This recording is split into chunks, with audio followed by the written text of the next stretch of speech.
हमें लगता है कि हम एक निरंतर दुनिया में जी रहे हैं। पहाड़ स्थिर है, अपना हमारा घर वही है और हम भी वही हैं। लेकिन बुद्ध ने एक बहुत ही सूक्ष्म और गहरा सच देखा था, जिसे क्षणभंगुरवाद कहते हैं। इसका मतलब है कोई भी चीज है नहीं, बल्कि वह हो रही है और अगले ही क्षण नष्ट हो रही है। आज हम जानेंगे कि कैसे बौद्ध की यह थ्योरी आधुनिक क्वांटम मैकेनिक्स के उन कणों से मेल खाती है जो अस्तित्व में आते ही और गायब हो जाते हैं। बौद्ध ने तर्क दिया था कि परिवर्तन का मतलब यह नहीं है कि एक चीज धीरे धीरे बदल रही है, बल्कि यह है कि वह चीज हर क्षण नष्ट होकर एक नई चीज को जन्म दे रही है। तर्क क्या है? इसे एक जलती हुई मसाल के उदाहरण से समझिए। अगर आप मसाल को तेजी से गोल घुमाएं तो आप एक अग्नि चक्र दिखाई देगा।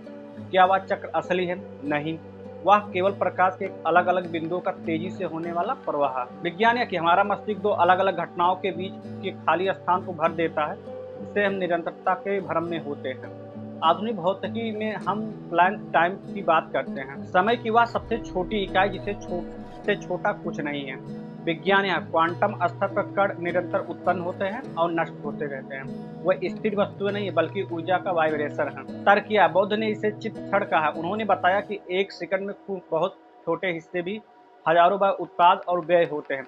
जिस पल आपको लगता है कि आप किसी चीज को देख रहे हैं, वह चीज पहले ही बदल चुकी होती है। हम एक ऐसी दुनिया में जी रहे हैं जो हर पल नई हो रही है। इस सिद्धांत को हमारा जीवन पर क्या प्रभाव पड़ता है? मनोविज्ञानी, हम अक्सर अतीत की गलतियां या दुखों को पकड़ कर बैठते हैं क्योंकि हमें लगता है कि हम वही व्यक्ति हैं। क्षण भंगवार कहता है कि वह व्यक्ति तो कल दुखी था, वह अब मर चुका है। इस क्षण में आप एक पूरी तरह से नया जीवन है। तर्क किया, अगर हर क्षण नया है तो हर क्षण में बदलने और मुक्त होने की संभावनाएं हैं। यह दर्शन हमें अतीत के पछतावे और भविष्य की चिंता से निकालकर प्रेजेंट ऑफ मोमेंट यानी कि वर्तमान क्षण में शक्ति में स्थापित करता है। क्षणभंगवाद हमें बताता है कि जीवन एक सॉलिड वस्तु नहीं है बल्कि एक बहती हुई नदी है। नदी कभी भी एक जैसी नहीं रहती, वह हर पल नहीं है। लेकिन अगर सब कुछ क्षणिक है तो हमें इसे बहती हुई नदी में खुद को कैसे संभालना चाहिए? बुद्ध का वह पॉलिटिकल प्लान क्या है? अगले वीडियो में हम बात करेंगे आस्टिन मार्क की, जो मानसिक ट्रेनिंग की एक वैज्ञानिक रोड मैप है। अगर वीडियो पसंद आए तो चैनल को सब्सक्राइब करें। Okay, bye.